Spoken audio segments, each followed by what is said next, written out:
Bugün çislak hürmetlik vatandaş 2021 yıl 1 ayının 29. günü. Endiki leksiyemiz bundak, mavzu bundak vatandaş. Türkiye'de öktüçü partiyeyle Uygur meselesi de Erdoğan'ın jim turvalğanlığı karta xires ilan kıldı.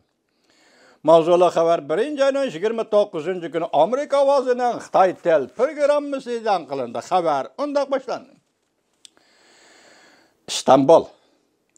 Türkiye'de on mınlıgan Uygur misafirlerinin cüngüğü ötküzüp biriliş mümkünlüğünden ibaret takdir kısmetleri Türkiye Prezidenti Erdoğan'a setçilik keltirdiğin siyaset severliği bulup kaldı.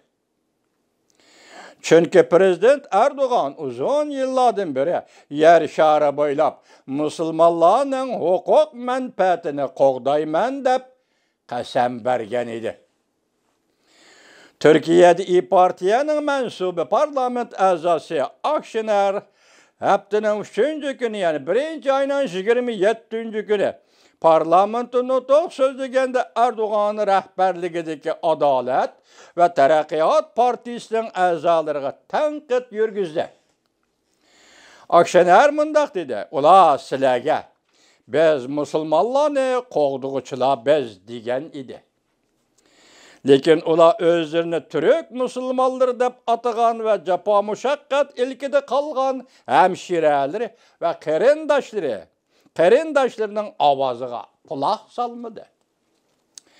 Parlament azası, İYİ Partiya azası Akşener Hanım Uygur misafiri Nursiman Abdurreşit sözgü teklif kılıp Nursiman Abdurreşit sözde vatkanda Türkiye Devletlik Televizyon Stansiyası Nursiman Hanım'dan sözde vatkan sözünü üzüp etti. Televizyon riyasetçisi Nursiman'ın sözünü nime üçün üzüp etkenligi doğrusu da düşenki bermedi. Lekin universal taratqolada Adalet Terakkiyat Partisi'nin Uygurlarının avazını çektigenligi doğrusudaki haberde kaplap gitti. Universal matbuatlar sahnəsində Nursiman Hanım sözlügen sözden bir bölükeli anlatıldı.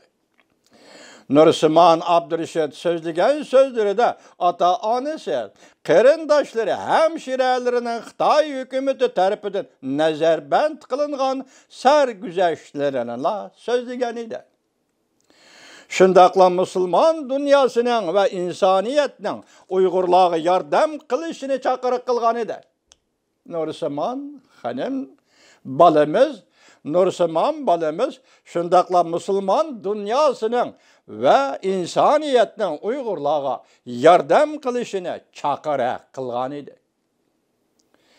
Prezident Erdoğan Garp dünyası Müslümanlarına Prezident Erdoğan Garp dünyası Müslümanlarını horlu deyip tenqitlep durattı.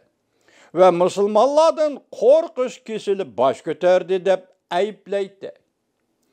Lekin Uygur ve başka Müslümanlar meselesi de Cungo hükümetleri tenkit kılıştan özüne kaçırıp geldi.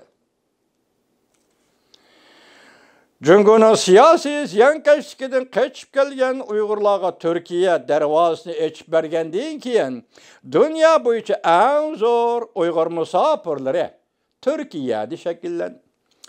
En zor Uygur misafirler lageri Türkiye'de şekillendi. Mütehassisler agahlandırıp mundak dedi. Türkiye'de yaşavatkan 50.000 kişi dep mölçerlengen Uygurlarının hukuk menfaatleri del hazır Beijing ile Ankara oturusida imzalangan vaksina kelişiminin tehdidiga uçurdu. Ötken yıl 12. ayda Cungo Keşen şirketi vaksina hukulunu Türkiye'ye yetkizip berişini kechiktirganlikdan hukuk qoğduqçılar agahlandırış bergen idi. Vaksina Türkiye'ye yetip kelişten burun, yaka bir neçə gün burun Cungo taraf tuyuqsızla Türkiye bilen 2017 yıl imzalagan cinayetçilerini ötküzüp beriş kelişimini tasdiqlashni karar kıldı. Tenkit kılgıçılar mundaq deyişte. Devamını anlayız vatandaş.